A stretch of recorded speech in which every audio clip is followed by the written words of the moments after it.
এদিকে বাবা সেই পঞ্চম বয়সে বালক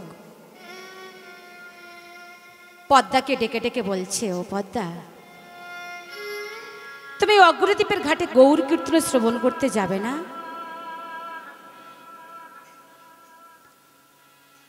এই কথাটি বলে সেই বালকটি চলে গেল।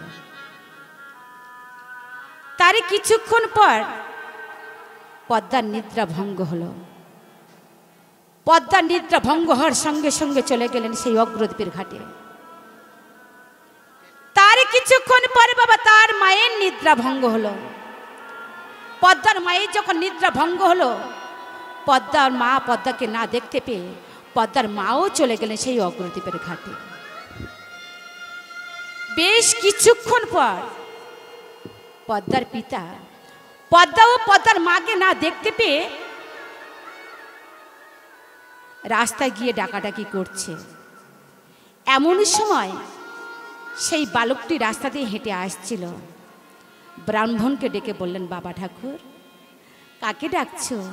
পদ্মা ও পদ্মার মাকে।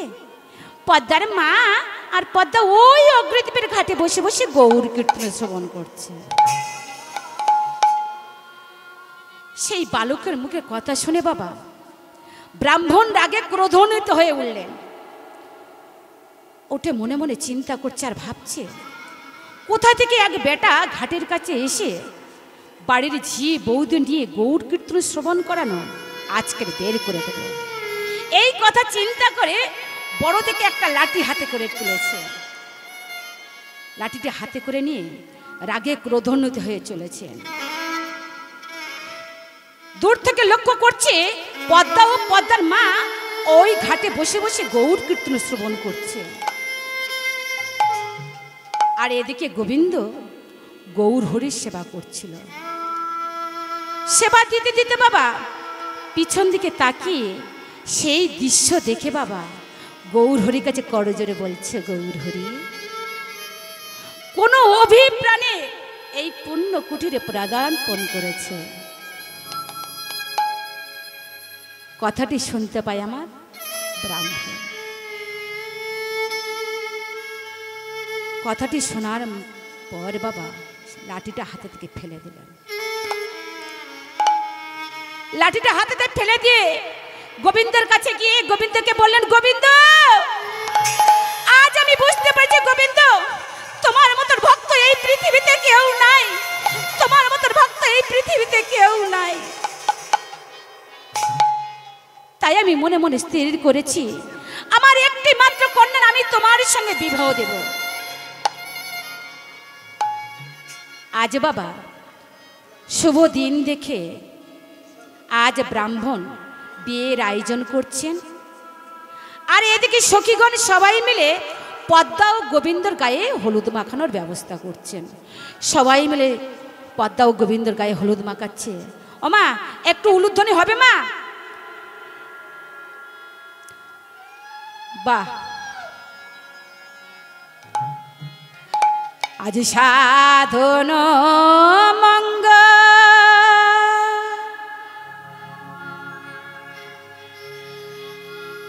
আরে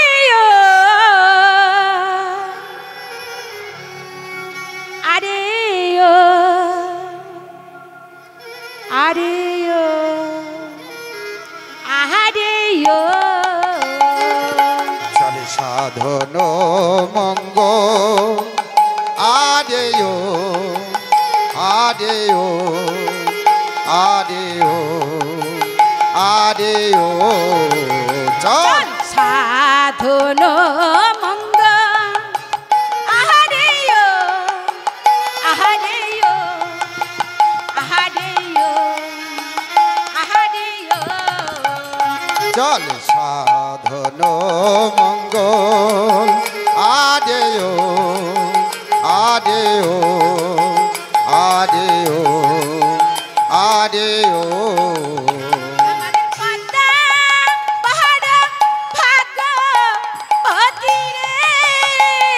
আমাদের পদ্মা বড় ভাগবতী রে, পদ্মা পাহাড়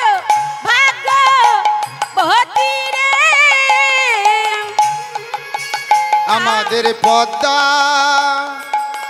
পদ্মা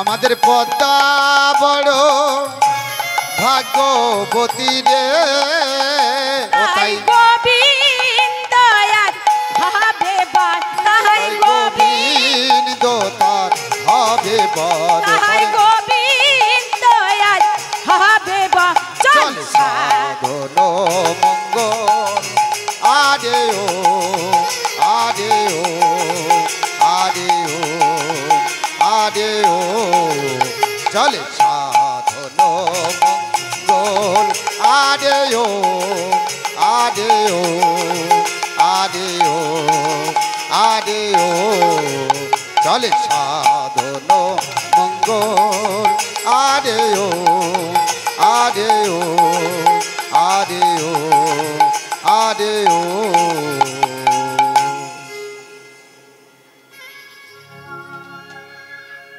এইভাবে বাবা সব সখীগণ মিলে পদ্মা ও গোবিন্দর গায়ে হলুদ মাখালেন।